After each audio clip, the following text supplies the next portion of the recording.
प्रकार का नफरत गांधी परिवार में नरेंद्र मोदी जी के लिए रहा है, नतीजा हुआ है कि आरंभ तो सोनिया जी से होता है और गाली देने का काम तमाम कांग्रेस के नेता करते हैं। आप याद कीजिए, सबसे पहले मोदी जी को मौत का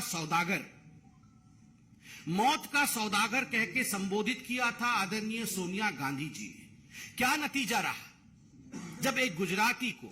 जब एक मेहनत कश गुजराती को मौत का सौदागर कहा जाता है तो गुजरात की जनता ने सोनिया जी और कांग्रेस पार्टी को इसका जवाब दिया।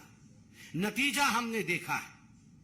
और आज फिर से मल्लिकार्जुन खड़गे जी प्रधानमंत्री जी को रावण कह रहे हैं। और इतना ही नहीं, आज से एक हफ्ते पहले मधुसूदन मिस्त्री जो कांग्रेस के बड़े नेता हैं, उन्होंने कहा था कि हम मोदी को औकात दिखा देंगे।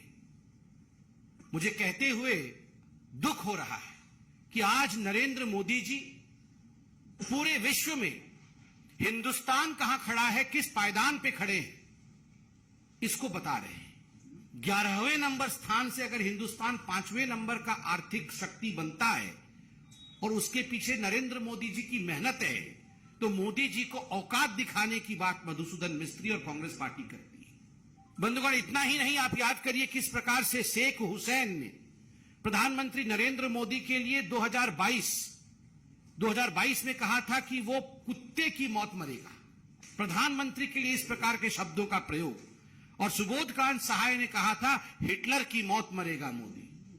आप सोच के देखिए किस प्रकार की कामना कांग्रेस पार्टी की रही है। केवल रावण नहीं, कुत्ते की मौत मरना, हिटलर की मौत मरना। अलका लांबा ने कहा था वो नालायक प्रधानमंत्री है। ठीक उसी प्रकार मोदी जी के लिए नाना पटोले ने कहा था कि मोदी को मार भी सकता हूं, कांग्रेस पार्टी के अध्यक्ष महाराष्ट्र के। इतना ही नहीं, राक्षस की तुलना एक बहुत बड़े नेता कांग्रेस पार्टी के पूर्व मंत्री उमंग सिंघार ने कहा था कि मोदी एक राक्षस है, तो वहीं दूसरे ने कहा था मोदी क्रूर प्रधानमंत्री है। और ये रणदीप सुरजेवाला है जिन्होंने कहा था कि मोदी एक क्रूर प्रधानमंत्री है। और रणदीप सुरजेवाला ने मोदी जी की कंपैरिजन बंदर से भी की थी। ये पूरी फहरिस्त के साथ में बैठा हूं, पूरा फहरिस्त है। मुझे लगता है कॉकरोच, यमराज, जिस प्रकार के घिनौने शब्दों का प्रयोग मोदी जी के लिए किया गया है, मोदी जी खुद कहते हैं, अमेरिका में भी कहा, जब उनसे किसी ने पूछा कि आपके पीछे ऊर्जा का कारण क्या है, तो मोदी जी ने कहा रोज 2.5-3 किलो गाली जो मुझे परोसा जाता है कांग्रेसियों द्वारा, उसी से मुझे ऊर्जा मिलती है। जब भ्रष्टाचारी, जब परिवारवादी, जब तुष्टीकरण करने वाले नेता गाली देते हैं तो एक बात स्पष्ट होता है कि हमारे प्रधानमंत्री कुछ अच्छा कर रहे हैं, इस कारण से उन्हें गाली दिया जा रहा है।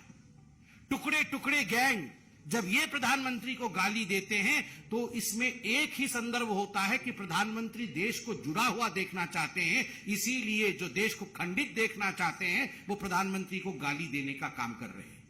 याद रखिए, प्रधानमंत्री नरेंद्र मोदी देश के प्रधानमंत्री, उनको रावण कहना, रावण का अर्थ होता है जो सत्य का अपहरण करता है।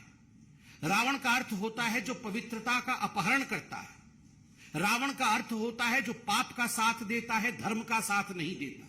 प्रत्येक गुजराती से आज हम ये अपील करते हैं कि जिस पार्टी के मुखिया ने इस प्रकार के शब्दों का प्रयोग गुजरात के स्वाभिमान के लिए, गुजरात के बेटे के लिए, गुजरात के सपूत के लिए किया है, प्रत्येक गुजराती उनके खिलाफ खड़े हो जाए। प्रत्येक गुजराती कांग्रेस पार्टी को सबक सिखाए और 100% गुजराती घर से बाहर निकलकर वोट करें। 100%।